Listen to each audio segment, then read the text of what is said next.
자동차를 운전하다가 커브길이 나오면 평소보다 더 조심스럽게 운전해야 합니다. 속도를 늦추고 전방을 주시하며 돌발 상황을 대비하며 나아가야 합니다. 그러지 않고 계속 속도를 더 내거나 혹은 난폭하게 운전하거나 부주의하게 나아가다가는 절벽으로 추락하거나 큰 사고를 당할 수 있습니다. 우리는 이 광야와 같은 세상을 통과하는 나그네와 같습니다. 인생은 어쩌면 커브길보다 더 굴곡이 많을 수도 있습니다. 커브가 수평이라면 굴곡은 상하도 되니까요. 거기에는 굽은 길만 있는 것이 아니라 울퉁불퉁한 비포장도로도 있습니다. 앞을 잘 살피지 않으면 구덩이에 빠지거나 튀어나온 바위에 부딪힐 수 있습니다. 그러므로 우리는 인생길을 갈 때에 우리의 길이 되신 예수님을 늘 바라보아야 합니다. 본문을 통해서 하나님께서 우리에게 주시는 교훈을 함께 나누고자 합니다. 첫째로 인생은 연약하다는 것입니다. 인생길 가다가 한눈 팔면 추락합니다. 주님에게서 한시라도 눈을 떼면 아주 위험해집니다. 우리가 인생길을 가다가 호기심을 불러일으키는 것이 있더라도 거기에 머무르지 말고 주님을 바라보며 계속 나아가야 합니다. 아무리 편안하고 안전하게 보이는 것이 있더라도 거기에 안주하지 말고 주님을 바라보고 나아가야 합니다. 구름 기둥이 머물기 전에 내가 머무르면 안 되고 구름 기둥이 떠서 나아가기 전에 내가 나아가면 안 됩니다. 주님을 놓치는 것은 순간이요, 주님을 다시 찾는 데는 많은 시간이 걸립니다. 사무엘하 11장에 보면 이런 내용이 나옵니다. 해가 돌아와서 왕들이 출전할 때가 되매 했는데 이 말을 우리나라식으로 표현하면 천고마비의 계절이 되었다. 전쟁하기 좋은 계절이 왔다. 그런 의미입니다. 부하들은 전장에 나가고 다윗은 홀로 왕궁에 남았는데 저녁 때 침상에서 왕궁 옥상 위를 거닐었습니다. 그때 한 여인이 목욕하는 것을 보게 되었습니다. 그가 누구인지 부하를 시켜 알아보게 했습니다. 엘리암의 딸이요 햇사람 우리아의 아내 바세바라는 보고가 올라왔습니다. 다윗은 전령을 보내 바세바를 궁으로 불러들여 동침했습니다. 그리고 자기의 죄를 은폐하려고 전장에 있는 우리아를 불러들입니다. 그 남편을 집으로 돌아오게 했습니다. 충성된 우리아는 야전에서 나의 사령관인 요압과 동료들이 고생하고 있는데 자기만 집으로 가서 편히 쉴 수 없다고 하면서 왕의 호의를 거절하고 집으로 가지 않았습니다. 다윗은 자기 계획대로 되지 않자 배신의 편지를 씁니다. 다음과 같은 내용의 편지를 우리아의 손에 들려 요압에게 보냅니다. 이 우리아를 맹렬한 전장에 나가게 하고 너희는 뒤로 빠져서 그가 죽게 하라는 내용이었습니다. 이 우리아는 영문도 모르고 왕이 나를 너무 신임해서 내게 친서를 우리 사령관한테 보낸다 하면서 기쁨으로 요압에게 갖다 주었습니다. 요압은 그 편지를 뜯어보고 다윗이 명한 대로 실행합니다. 아무리 용맹한 장수라도 이 우리아는 아주 용맹한 장수요 다윗의 30인 중에 드는 그런 용맹한 장수인데 그래도 뒤에서 받쳐주는 군사들이 있다가 갑자기 빠져버리니 다수의 적들의 공격의 표적이 되었습니다. 우리아는 그렇게 장렬히 전사했습니다. 죽는 순간까지 하나님과 왕을 위해서 충성을 다했습니다. 다윗의 계략대로 우리아는 죽었습니다. 사람들은 그 죽음의 내막을 몰랐겠지만 하나님은 아시고 또 요압 장군도 알고 누구보다 다윗 자신이 그 사실을 잘 압니다. 이렇게 다윗은 사탄의 유혹에 넘어가 죄를 짓게 되었습니다. 처음에는 작고 사소한 것처럼 보여서 쉽게 덮을 수 있을 것 같았으나 일의 결과는 그렇게 되지 않았습니다. 눈덩이처럼 불어났습니다. 초기에 욕심을 버리고 죄악으로 치닫는 발걸음을 멈출 수도 있었는데 그러지 못했습니다. 자신의 죄를 감추고 은폐하려고 하다가 더욱 죄를 짓게 되었습니다. 처음에는 가는 죄만 지었는데 나아가다가 보니까 살인죄, 그리고 이웃에 대해 거짓으로 행동한 죄, 또 이웃의 아내를 탐낸 죄를 저질렀습니다. 무엇보다 하나님을 공경하지 않고 그의 눈앞에 하나님 아닌 다른 것들이 있게 했습니다. 우상을 숭배한 것이지요. 그 우상은 탐심이었습니다. 그러니까 7계명 하나만 범한 것이 아니라 결과적으로 모든 계명을 범하게 된 것입니다. 하나님께서 나단 선지자를 통해서 책망하실 때까지 다윗은 자신의 죄를 깨닫지 못했습니다. 그동안 그의 몸은 여름 가뭄에 땅이 바짝 마름같이 타들어갔습니다. 하나님 앞에 나아가 제사를 드려도 마음에 기쁨이 없었습니다. 주님은 우리를 떠나거나 버리지 않습니다. 우리가 주님의 인도를 따르지 않을 때 주님이 우리를 떠나신 것 같이 느껴집니다. 그러나 사실은 우리가 주님을 떠난 것입니다. 자신이 주님을 등진 것이죠. 잃어버린 주님을 다시 찾고 관계를 회복하는 데는 많은 시간이 걸립니다. 회개하는데도 고통이 수반됩니다. 다윗은 상하고 통회하는 마음으로 가득했습니다. 눈물로 침상을 적시며 회개했습니다. 그는 하나님의 은혜로 겨우 다시 하나님을 만날 수 있었습니다. 큰 기쁨에 하나님께 나아갈 수 있었습니다. 구원의 즐거움을 회복하게 되었습니다. 다윗이 이 믹담, 이 황금실을 지은 시점이 범죄하기 전에 성령 충만한 때인지 아니면 범죄 후 회개하고 하나님의 은혜로 충만한 때인지는 잘 나타나 있지 않습니다. 그러나 분명한 것은 범죄했던 그 시점은 아니라는 것입니다. 하나님을 항상 앞에 모시지 않을 때 사람은 누구를 막론하고 범죄하고 무너지게 됩니다. 여러분은 인생의 연약함을 알고 언제나 하나님의 은혜를 구하시기를 바랍니다. 두 번째 이 말씀을 통해서 주시는 교훈은 하나님은 강하시다 하는 것입니다. 연약한 인생은 이 세상을 어떻게 살아갈 수 있을까요? 늘 넘어지고 실패하고 깨지고 좌절하며 살아가야 할까요? 그렇지는 않습니다. 인생은 연약하지만 하나님은 강하십니다. 우리가 아름다운 삶 사는 것, 거룩한 삶을 사는 것, 사람으로서는 할 수 없지만 하나님으로서는 다 하실 수 있는 것입니다.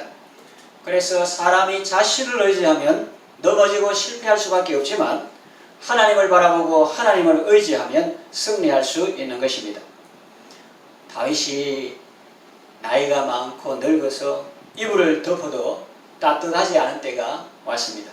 신하들은 왕의 몸을 따뜻하게 하려는 목적으로 전국에서 제일 아름다운 동료를 구해서 왕에게 시중들게 했습니다. 우리나라에도 옛 풍습에 묻방아기 그런 풍습이 있었다고 합니다.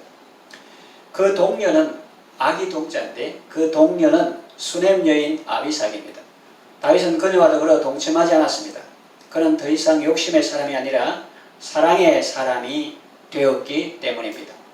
왜냐하면 다윗은 크게 말하면 늙도록 부하고 존귀하다가 하나님이 부르실 때 같지만은 그의 삶의 면면을 돌아보면 많은 어려움을 겪으며 살았습니다. 젊은 시절에도 그랬고 왕이 된 후에도 왕자 공주 간에 강간이 있었고 복수가 있었고 반역이 있었고 몽진, 왕이 피난가는 그런 일도 있었습니다.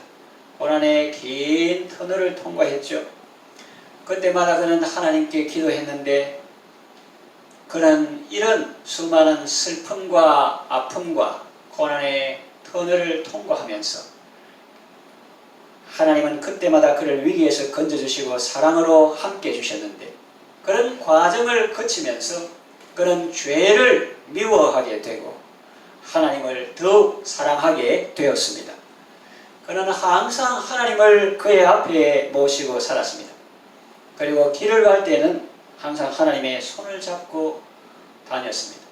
하나님은 신이시지만 우리 인간이 알아듣기 쉽게 인간적인 표현을 오늘 본문에 내가 항상 하나님을 내 앞에 모시며 할 때는 기도하거나 대화할 때 앞에 계신다 그런 표현이고 그가 나의 오른쪽에 계심으로 이것은 길을 행할 때 그렇게 표현했다. 그렇게 볼 수가 있습니다.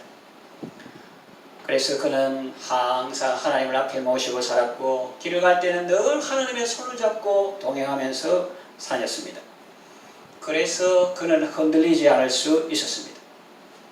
그가 하나님을 가까이 할 때 하나님께서 그를 가까이 해주셨습니다.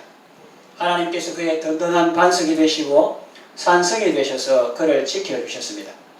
하나님이 그의 주님이 되셔서 그를 모든 원수들의 손과 사탄의 해악에서 지켜주셨습니다. 여러분들도 흔들리지 않는 삶을 살고 싶으십니까? 하나님을 늘 앞에 모시고 사십시오. 하나님과 동행하는 삶을 사십시오.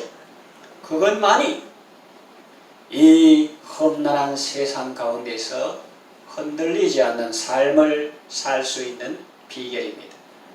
그것만이 비결입니다. 제 경험이기도 하고 또 성경이 말씀하는 바입니다. 한때 잘 나가다가 갑자기 추락한 사람들이 있습니다. 일반 사회 전개에서도 그렇고 교계에서도 그렇고 그들을 보면 그들이 나이가 적어서 추락했습니까? 아닙니다. 추락한 사람들 중에는 70이 넘은 사람도 있습니다. 전 부산시장 예를 들면 그런 분이죠. 또 공부를 적게 해서 추락한 것도 아닙니다. 추락한 사람들 가운데는 유명한 대학교 출신도 많습니다. 또 수양을 적게 해서 추락한 것도 아닙니다. 청합골 서당에서도 끔찍한 범죄가 일어났습니다. 이 나라에서도 잘 나가고 앞으로 대선 후보가 될 사람이다 하는 그런 사람도 추풍낙엽처럼 떨어지고 교계에서도 저 사람은 젊은 나이에 교회도 크고 영향력도 있으니까 앞으로 총회장 할 인물이다 했는데 오늘날 보니까 없어요. 하나님이 떠나시면, 다시 말해 사람이 하나님을 떠나면 어떤 성인 군자라고 해도 추락할 수밖에 없고 실패할 수밖에 없는 것입니다. 하나님께서는 우리의 진정한 힘이 되십니다. 내 힘이 아니에요.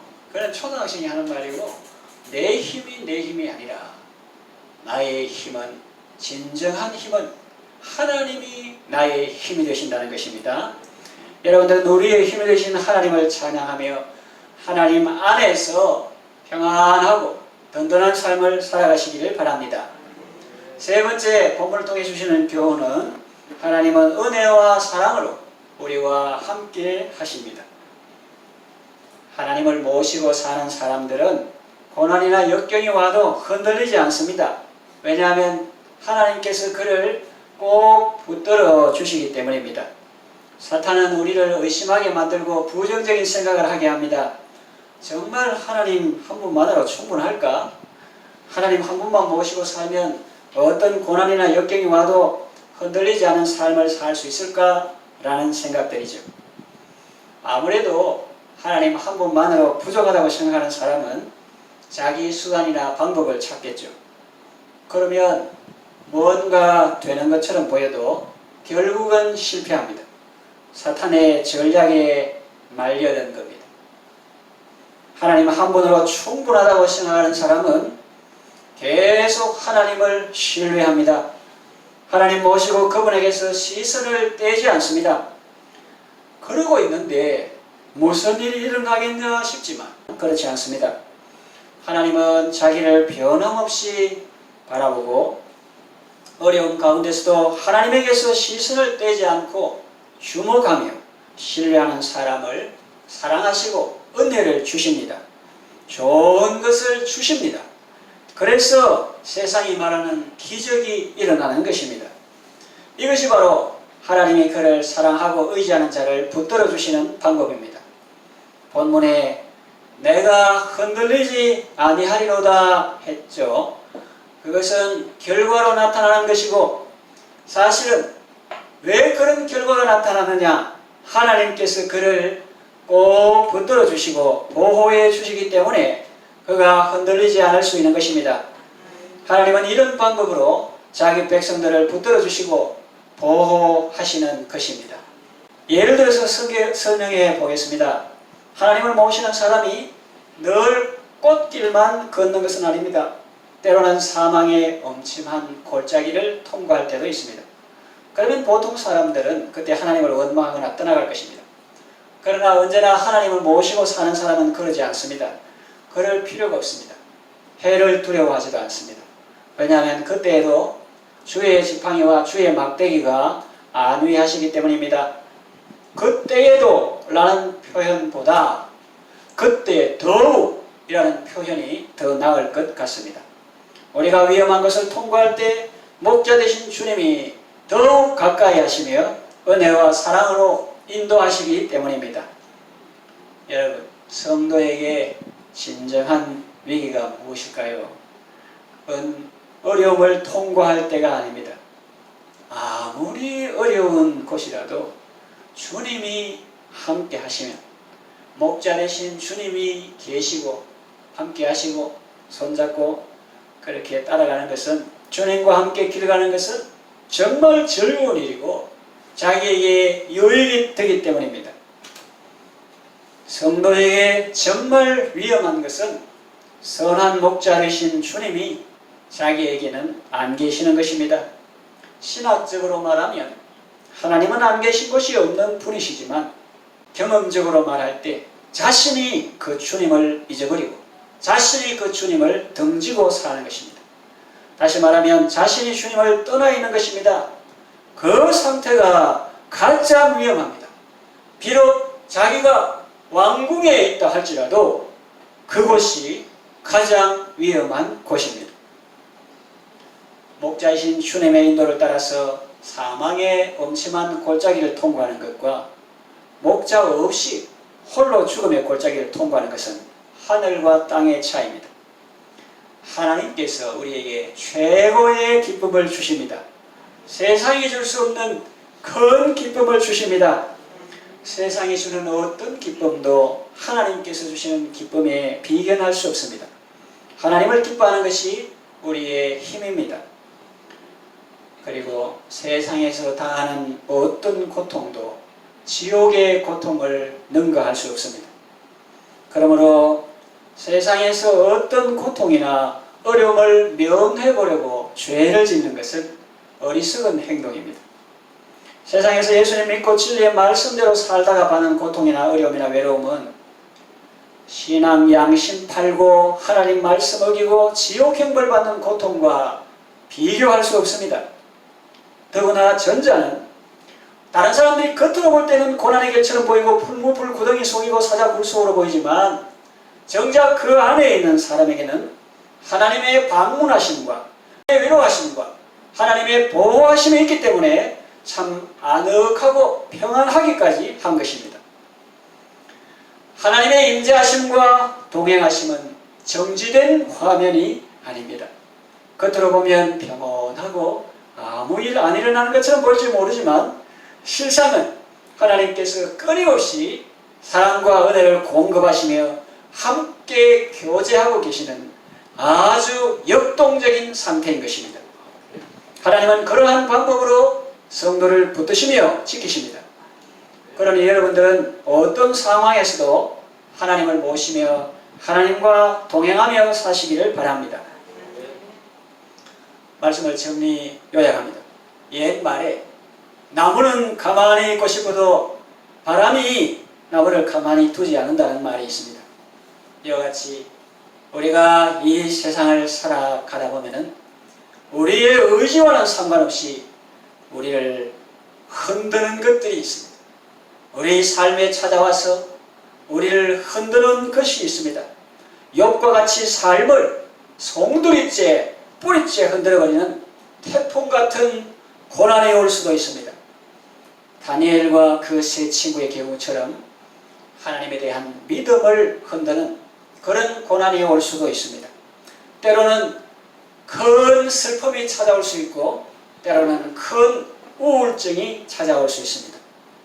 그러나 성도는 그런 위기나 역경에도 결코 굴하지 않습니다. 믿음이 약해지지 않고 오히려 더욱 믿음에 견고해질 수 있습니다.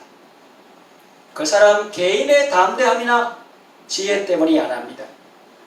하나님께서 그를 붙들어 주시기 때문입니다. 세상보다 크신 하나님께서 세상이 줄 수 없는 큰 기쁨과 사랑으로 그를 붙들어 주시기 때문입니다.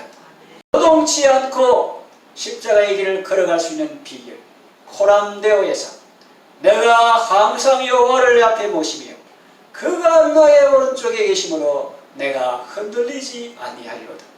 삶의 마지막 순간에도 그가 나와 함께 하셨으므로 내가 여기까지 올 수 있었다고 고백할 수 있는 여러분 되기를 바랍니다. 흔들리지 않는 삶의 비결은 항상 내 앞에 주를 모시는 것이며 그의 손을 잡고 행하는 것입니다. 그러니 여러분은 언제나 하나님을 모시고 흔들리지 않는 삶을 살아가시기를 바랍니다.